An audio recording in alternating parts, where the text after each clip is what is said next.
Hello students, so we are going to start our class 9th Social Science chapter 3 Drainage. So before that we should know a few terminologies. So what is a water divide? A water divide is any elevated area such as a mountain or upland separates two drainage basin.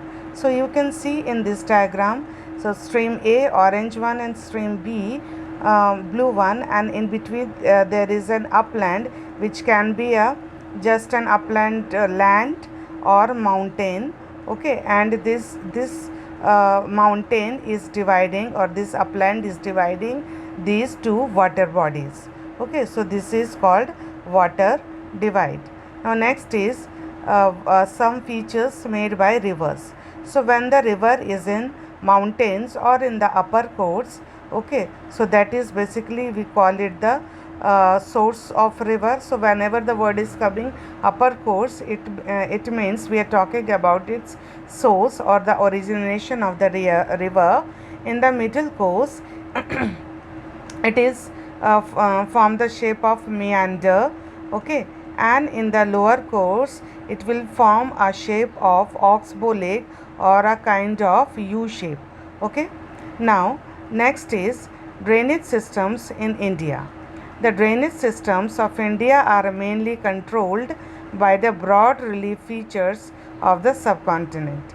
Accordingly, the Indian rivers are divided into two major groups. So, Indian rivers, that is divided into two major groups: the rivers which are originating from Himalaya, called the Himalayan rivers, and the rivers which is originating in the peninsular region, that is called the peninsular rivers.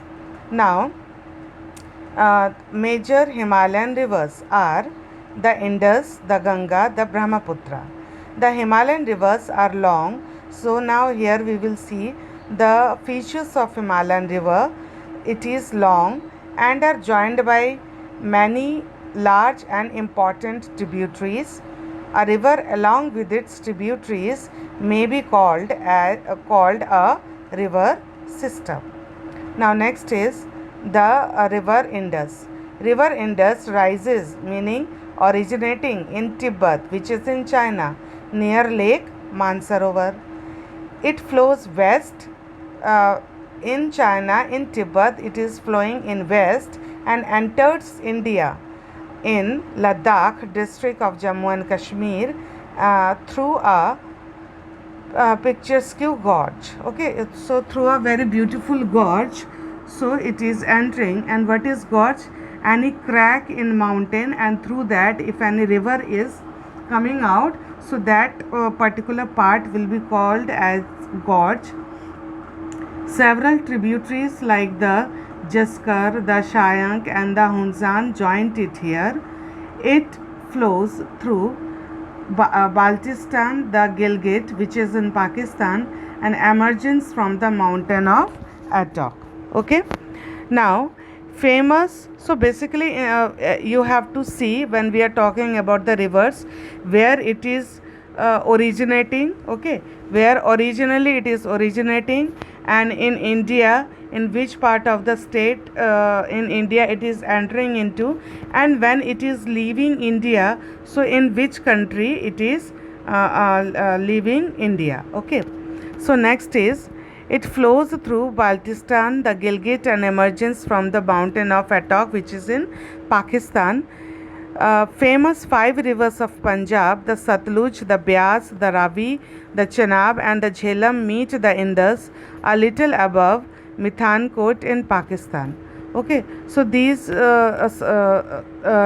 tributaries, they are in Pakistan, and where these tributaries meeting Indus river, they are meeting in Mithankot, which is in Pakistan. Next, after this, the Indus River flows southwards and ultimately meets the Arabian Sea. Again, we will see first Indus River, it is originating in Tibet, which is in Pakistan, near Lake Mansarovar. Then it is entering Ladakh, which is in Jammu and Kashmir. Okay, and now it is following the path of Ladakh, Jammu and Kashmir, Himachal Pradesh, Punjab, and then it is entering in Pakistan. Okay, so when it is leaving Pakistan as well, finally it is meeting in Arabian Sea. Clear? Next, the total length of the river is about 2900 kilometer. This length ranks it one amongst the longest river of the world. So Indus River is the longest river of the world. Nearly 33%, 0.3%, the Indus Basin is located in India. Okay, so only 33.3% of Indus River is in India, and rest of 67% it is in Pakistan. Understood? So when it is in India, so how many states it is covering? It is covering Union Territory Jammu and Kashmir, Himachal Pradesh state, and Punjab. Okay, then it is entering in Pakistan. So according to the provision of the Indus Water Treaty, so there was a treaty between in 1960 between Pakistan and India. As it is only covering three of the areas of India, therefore which is 20, therefore we will be using 20% of its water. Okay, and this is used where the water is used for irrigation in Punjab, Haryana, and Western Rajasthan. Now, numerous tributaries. So now we will be talking about River Ganga. So from the north, from the northern side, the Ganga is joined by numerous tributaries like Yamuna, Gomti, Ghagra, Gandak, Kosi. Okay, these are the tributaries of Ganga river, and this is joining where in north. The river Yamuna rises. So what is the origination of river Yamuna? Rises from the Yamunotri glacier in Himalayas. Clear? It flows parallel to Ganga. It is the right bank tributaries of the Ganga. So in the right bank of Ganga, which river is flowing? Yamuna river, which is the right bank of Ganga, and meets the Ganga at Allahabad.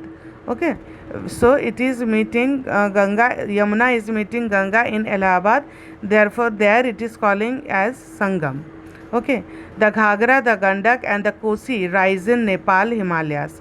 So the Ghagra, Gandak, and Kosi rivers, they are rising in Nepal Himalayas. So wherever these rivers are flowing, okay, but wherever they are flowing, so they have been given the names. Okay, so the rivers which is flowing in Himalayan rivers. Okay, then it is flowing in Nepal. So not Himalaya, so it is called as the Himalayan Nepal. Okay, wherever these mountain ranges are, so they will be called in with that name. Okay, so these rivers flood parts of the northern plain every year, causing widespread havoc but enriching the soil. So the which river? The river Ganga river is causing what? Causing flood in northern plain. Okay, but it is also good for the soil fertility. Therefore, and therefore the agricultural or the agriculture in northern plains or the soil of northern plains are very fertile. The main tributaries coming from the peninsular uplands. So when the peninsular from the peninsular side, peninsular plateau, which tributaries are joining Ganga? They are Chambal, Betwa, Son, and Damodar, and they rise from semi-arid areas. Okay, now they have shorter courses and do not carry much water in them. Okay, Ganga is enriched with water from its right and left bank tributaries. Okay, it flows eastwards till Farakka in West Bengal. Okay, so in 1 marks this point is very important. In 1 marks it is coming. It flows eastwards till Farakka in West Bengal. So when the river Ganga is in northern plains, okay, so it is going to the eastern part of our country and moving in the state West Bengal, Farakka. This is the northernmost point of Ganga delta. Okay, the river bifurcates here. So the river is bifurcating, meaning divides here. Okay. The Brahmaputra Hooghly distributary. So Bhagirathi Hooghly distributary flows southward through the deltic plains to the Bay of Bengal. Now the Bhagirathi Hooghly, it is the name of the distributary. So so the stream is coming out from Ganga river and naming it Bhagirathi Hooghly, which is in Hooghly district. Okay. And it is merging where in Bay of Bengal. The main streams flow southward into the Bangladesh and is joined by the Brahmaputra. So when the Ganga is leaving our country's border and entering in Bangladesh, there it is meeting with Brahmaputra. So the water level will rise, and it is known as the Jamuna here. Further downward stream, it is known as the Meghna. So finally, when it is entering Bangladesh, so this Brahmaputra and Ganga river, when it is in Bangladesh, it is known as Meghna. This mighty river with waters from Ganga and the Brahmaputra flows into Bay of Bengal and forms the Sundarban Delta. Okay. It is the most classic and the largest delta of the world. So Sundarban Delta is the largest delta of the world. Now next is the Brahmaputra river. Brahmaputra rises in Tibet. Okay, so Brahmaputra is also rising in Tibet, east of Mansarovar. So it is in east of Mansarovar lake, very close to the sources of the Indus and the Satluj. When the Brahmaputra river is in Tibet, it is known as with the name Sangpo. Okay, so T is silent over here, so we will pronounce it as Sangpo. It is slightly longer than the Indus, and most of its courses lies in Tibet. Okay, it flows eastwards parallel to the Himalayas to its south, and now it is entering in where it will be entering in India. So when it reaches mountain peak of Namcha Barwa, okay, Namcha Barwa, it takes a U-turn. Reaching up to Namcha Barwa, it will take a U-turn and makes a 5,500 meter deep gorge. Okay. Then it enters in India. From the gorge, it is entering into India in the state Arunachal Pradesh through a gorge. Here it is called when river Brahmaputra is in Arunachal Pradesh, there it is known as with the name of Dihang, and it is joined by the Dibang. Another tributary, it is joined by Dibang, the Lohit, the Kanula, and numerous other tributaries to form the Brahmaputra in Assam. So when it is Brahmaputra river, when it is in China, Tibet, it is known as with the name of Sangpo. When it is in entering in Arunachal Pradesh, it is named as Dihang river. There other rivers, other tributaries are joining it. Those are Dibang, Lohit, Kanula. Okay. And by joining it, when it is entering our state Assam, there it is known as Brahmaputra. Okay. So in Tibet, Sangpo river carries a smaller volume of water.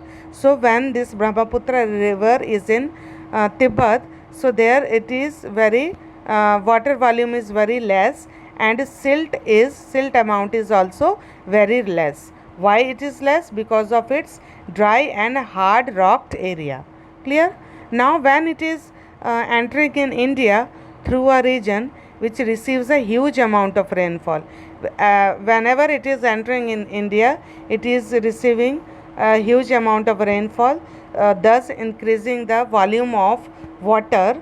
Okay, and therefore also the large number of or large amount of silt is also there. Okay, now the Brahmaputra has a braided channel crisscross channel in its entire length in Assam with numerous riverine islands.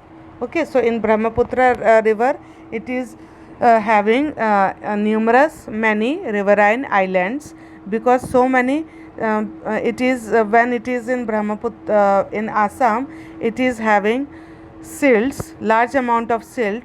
Therefore, riverine islands, so many riverine islands are making. Okay, every year during the rainy season, Brahmaputra river floods its banks and causes widespread devastation in Assam and Bangladesh. So as well as when the monsoon will start, okay, that time this river Brahmaputra will cause devastation, damage, okay, in Assam and in Bangladesh. The river also shifts its channels during rainy season every year. So this is it for today's video. We will meet you in the next video. Thank you, class.